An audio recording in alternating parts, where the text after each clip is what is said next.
24 থেকে 48 ঘন্টার মধ্যে তার পরবর্তী সিদ্ধান্ত জানাবেন বললেন কৌস্তব। লোকসভা নির্বাচনের আগে অস্বস্তিতে বঙ্গ কংগ্রেস। অবশেষে কংগ্রেস ছাড়লেন আইনজীবী কৌস্তব বাগচি। তবে অনেকদিন ধরেই জল্পনা চলছিল, অবশেষে সেই জল্পনার অবসান ঘটল।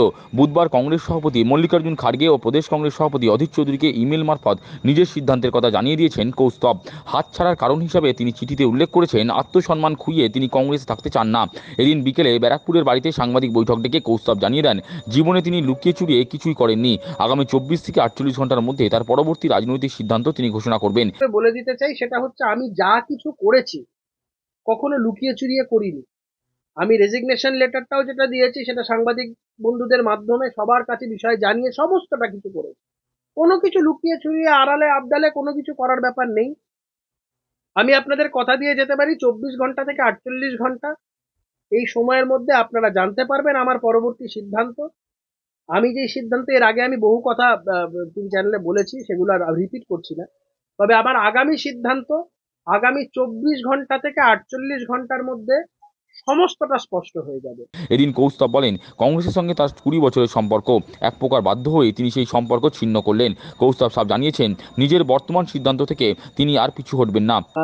আমি আমার এই কংগ্রেস দলের সাথে সম্পর্ক বিগত 2004 সাল থেকে, প্রায় 20 বছরের একটা সম্পর্ক। সেই সম্পর্কটা আজকে ছিন্ন করতে বাধ্য হলাম। অনেক কারণ আছে, সেই কারণগুলো প্রচুর কিছু। আমি যদি লিখতাম হয়তো একটা বই লেখা হয়ে যেত। আমি যদি সবকিছু যদি লিখতাম, অনেক কিছু আছে যে জিনিসগুলো লেখা নেই এখন। এমত অবস্থাতে আমি বেদনাদায়ক একটা অবস্থাতে, খুব বেদনাহত অবস্থাতে একটা কথা, সেটা খুব আগেও বলতাম এখন বলতাম, কংগ্রেস দলটা কেউ ছাড়ে না, ছাড়তে বাধ্য করা হয়। এমন একটা পরিস্থিতি তৈরি করা হয় যেখানে মানুষজন দল ছেড়ে বেরিয়ে যায়। যাই হোক, একটা ডিফারেন্ট পার্সপেক্টিভ এটা। দ্বিতীয়ত হচ্ছে, ইতিমধ্যেই আমার কাছে এই রেজিগনেশন লেটার দেওয়ার পরে দলের তরফ থেকেও যোগাযোগ করা হয়েছে। ইতিমধ্যে কেন্দ্রীয় নেতৃত্বেরও বেশ কয়েকজন আমাকে ফোনও করেছিল, রাজ্য নেতৃত্বেরও বেশ কয়েকজন ফোন করেছিল। আমি তাদেরকেও বলেছি, আমি আপনাদের মাধ্যমে অকপটে সবার সামনে স্পষ্টভাবে একটা জিনিস বলে দিচ্ছি, আমার যদি দল ছাড়ার অভিপ্রায় বা ইন্টেনশনটা প্রথম থেকে থাকতো, যখন অল ইন্ডিয়া কংগ্রেস কমিটির সদস্যদের তালিকা বেরিয়েছিল সেখানে আমার নাম ছিল না, ছাড়লে সেদিন ছাড়তে পারতাম। যেদিন তৃণমূলের বিরোধিতা করার জন্য আমাকে মুখপাত্র পদ থেকে সরিয়ে দেওয়া হয়, আমি ছাড়লে সেদিনকে দল ছাড়তে পারতাম। মহাজাতি সদনে কংগ্রেসের আমাদের ছাত্র পরিষদের অনুষ্ঠানে আমার সাথে দুর্ব্যবহার করা হয়, আমি দল ছাড়লে সেদিনকে ছাড়তে পারতাম। আমি দল ছাড়ার মানসিকতা নিয়ে রাজনীতি করিনি। আমার সাথে কংগ্রেসের দীর্ঘদিনের একটা সম্পর্ক, 20 বছরের সম্পর্ক। আমার ধরুন যা বয়স, তার থেকে মানে 13-14 বছর বয়স থেকে আমি রাজনীতি করা শুরু করি, মানে কংগ্রেস দলকে সামনে রেখে রাজনীতি করা শুরু করি বাচ্চা বয়স থেকে। তো সেই জায়গায় দাঁড়িয়ে আমার এখানে সেরকম কোনো অভিপ্রায় ছিল না।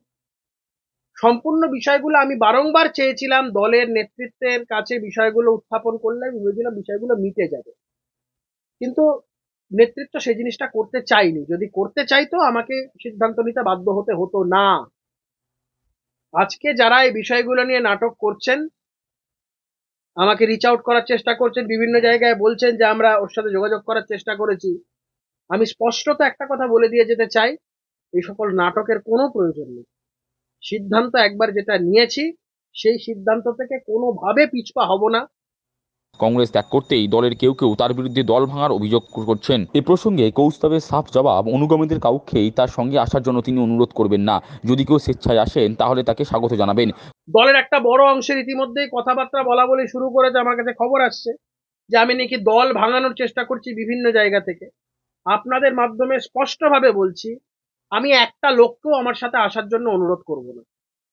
যারা কংগ্রেস দলে আমার সাথে এতদিন ধরে যারা সতীর্থরা ছিল, যদি না কেউ স্বেচ্ছায় দলত্যাগ করতে চায় বা স্বেচ্ছায় আমার সাথে আসতে চায়, আমি কোনো মানুষজনকে আমি আমার সাথে নিয়ে আসবো না, যতক্ষণ না কেউ স্বেচ্ছায় এই বিষয়টা বলবে। আমি চাই না যে আমাকে নিয়ে এই ধরনের কথাবার্তা উঠুক যে আমি দলত্যাগ করেছি, দল ভাঙাচ্ছি, এই ধরনের আমি কোনো রকম মানে কালি নিজের গায়ে কোনোদিন রাজনৈতিক জীবনে লাগতে দিইনি, আগামী দিনও লাগতে দেবো না। কংগ্রেস নেতৃত্বকে তুলোধনা করে কৌস্তব বলেন, রাজ্যে বকটুই কিংবা সন্দেশখালীর মতো ঘটনা ঘটল, অথচ একবারের জন্য কংগ্রেসের কেন্দ্রীয় টিম বাংলায় এসে তৃণমূলের বিরুদ্ধে মুখ খুলল না।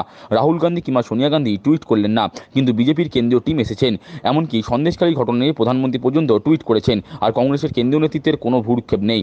এই বকটুই ঘটনা ঘটলো, সন্দেশখালীর মতন ঘটনা ঘটলো।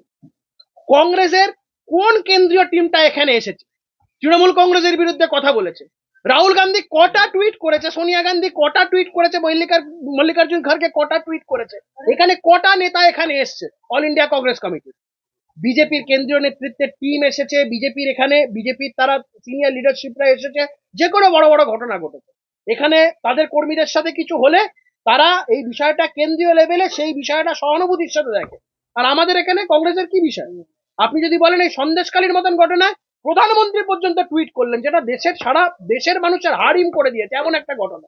প্রধানমন্ত্রী টুইট করছেন, প্রধানমন্ত্রী বিষয়টা নিয়ে রিয়াকশন জানাচ্ছেন, দেখা করতে আসবেন, এই ধরনের কথাবার্তা আপনাদের মিডিয়া মারফতেই শোনা যাচ্ছে, অথচ আমাদের কেন্দ্রীয় নেতৃত্বের কোনো ভ্রক্ষেপ নেই। প্রসঙ্গত কয়েকদিন আগে কৌস্তবের বাড়ির গৌরী গণেশ পুজোয় এসেছিলেন রাজ্যের বিরোধী দলনেতা শুভেন্দু অধিকারী। সেখানে দুজনকে একান্তে কথা বলতে দেখা গিয়েছিল। তাহলে লোকসভা নির্বাচনের আগে কি গেরুয়া শিবিরে যোগ দিচ্ছেন কৌস্তব? তা নিয়েও প্রশ্ন উঠতে শুরু করেছে।